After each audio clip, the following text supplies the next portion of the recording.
Pranav, hi, morning. Thank you so much for taking the time out and joining us so early in the day. But just wanted to get your first thoughts in. What is it that you make of this last salvo by VSS of stepping down?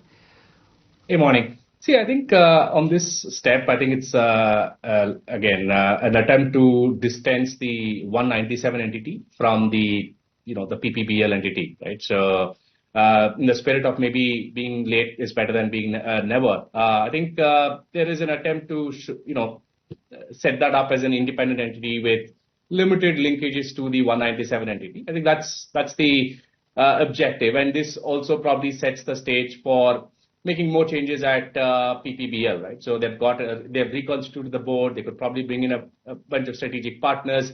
But would it matter for the listed entity? Maybe not, right? I think it's clear that there will be severing of ties between the two entities. And what is priced in right now is essentially that the products which were being housed in the PPBL will go away.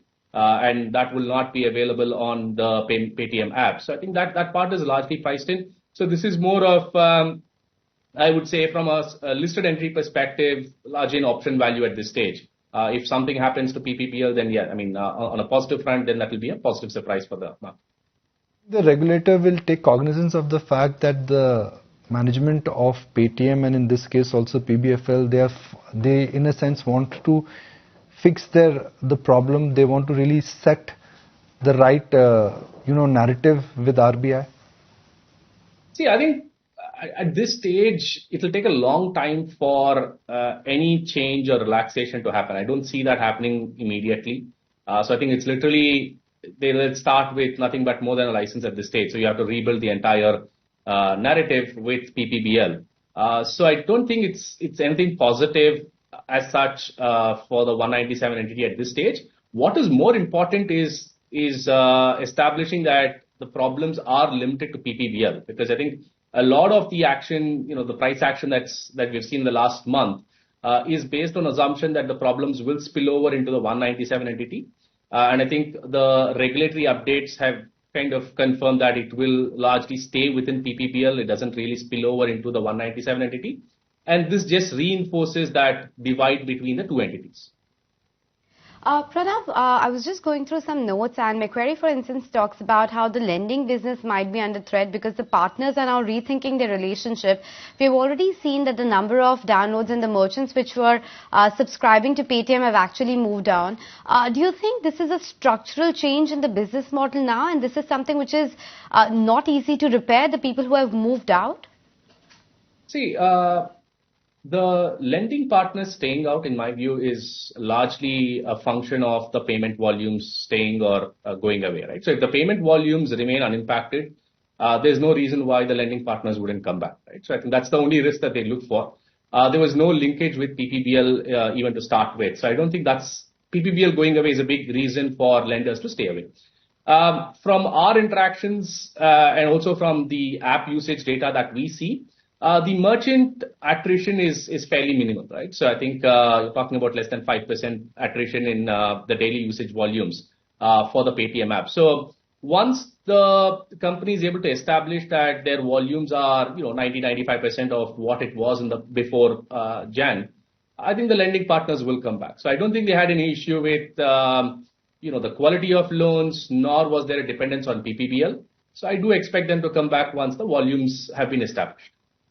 Paytm is also trying to have partnerships with other banks. Can you just break it for our viewers? What is the importance of that? What is the meaning of that? See, the 197 entity of Paytm relied on PPBL for processing its UPI transaction. It acted as a PSP. PPBL acted as a PSP, or a payment service provider. Now, with that relationship set to expire in mid-March, they are looking for other partnerships. It's something similar to what their competitor PhonePe did when Yes Bank was going through stress. They migrated into several other banking partnerships. Something similar is going to happen here. So we think it is important because given the volume of Paytm, it is important to have more than one partner. So having 3 or 4 partners makes complete sense. And it's not and this doesn't involve any sort of KYC or any sort of risk for the bank itself. So most of the banks should be happy to jump on as partners or as provide a PSP service for Paytm. The mainstay for Paytm, in a sense, of course, is their loan syndication or loan distribution. That's where the MDRs are actually the highest, about 3.5 to 4%. Do you see that getting affected at all? Not really. If the payment volumes stay intact, I don't see that getting affected. But you see this as a positive move, right? I see your outperformed rating with a 600 price target. Oh, yes, I think it's positive. I think from the bottom that we saw, I think what is driving the stock up is incremental news flow confirming that all the problems are restricted to PPBL. And 197 will continue its UPI payments, which is anyway 70% of the payment volumes. As long as that gets resolved and that remains unimpacted, I think there is a significant upside from here.